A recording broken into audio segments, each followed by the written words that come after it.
அண்மை செய்தியாக பார்த்து வருகிறோம்.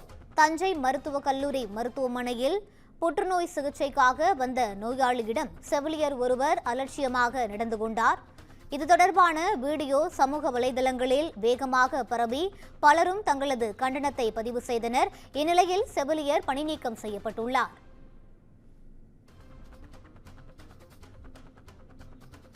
இதுகுறித்த கூடுதல் விவரங்களை வழங்குவதற்காக எமது செய்தியாளர் சரவணன் இணைப்பில் இருக்கிறார். வணக்கம் சரவணன், கூடுதல் விவரங்களை பதிவு செய்யலாம். வணக்கம் ரூபி. தஞ்சை மருத்துவக் கல்லூரி மருத்துவமனைக்கு நாள்தோறும் தஞ்சை மாவட்டம் மட்டுமின்றி அரியலூர், திருவாரூர், நாகப்பட்டினம், புதுக்கோட்டை உள்ளிட்ட மாவட்டங்களிலிருந்து சிகிச்சை பெறுவதற்காக ஏராளமான நோயாளிகள் வந்து செல்கின்றது வழக்கம். தஞ்சை மருத்துவக் கல்லூரி மருத்துவமனையில் பல்வேறு துறைகள் இருந்தாலும் புற்றுநோய் பிரிவு சிகிச்சை பெற நோயாளிகள் அதிக அளவு வெளி மாவட்டங்களிலிருந்து வருகின்றன. உடல் நலம் பாதிக்கப்பட்டு மனதளவிலும் உடல் அளவிலும் பாதிப்புக்கு உள்ளாகியுள்ளன. புற்றுநோய் நோயாளிகளை பணியில் இருக்கும் போது செவிலியர்கள் மிக அலட்சியமாக நடத்துவது அவமரியாதை செய்யும் வகையில் நடந்து கொள்கின்றன.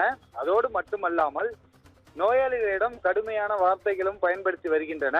நோயாளிகளிடம் கனிவு காட்ட வேண்டிய செவிலியர்கள் கட்டாயமாக நடந்து கொள்ளவும் நோயாளிகள் மத்தியில் சோகத்தை ஏற்படுத்தியுள்ளது. தஞ்சை மருத்துவக் கல்லூரி மருத்துவமனை முதல்வர் நோயாளிகளுக்கு, செவிலியர்களுக்கு, மருத்துவ பணியாளர்களுக்கு அனைவரும் பணிவுடன் நடந்து கொள்ள வேண்டும் என்று அறிவுறுத்த வேண்டும் என்று சமூக ஆர்வலர்கள் கோரிக்கை விடுத்துள்ளன. பொதுமக்களும் வேதனை தெரிவிக்கின்றன. தஞ்சை மருத்துவக் கல்லூரி மருத்துவமனையில் புற்றுநோய் நோயாளிக்காக நிற்க வைத்து மருந்து செலுத்திய அலட்சியமாக நடந்து கொண்ட செவிலியர் நிரந்தர பணி நீக்கம் முதல்வர் நடவடிக்கை எடுத்திருக்கின்றனர். ரூபி,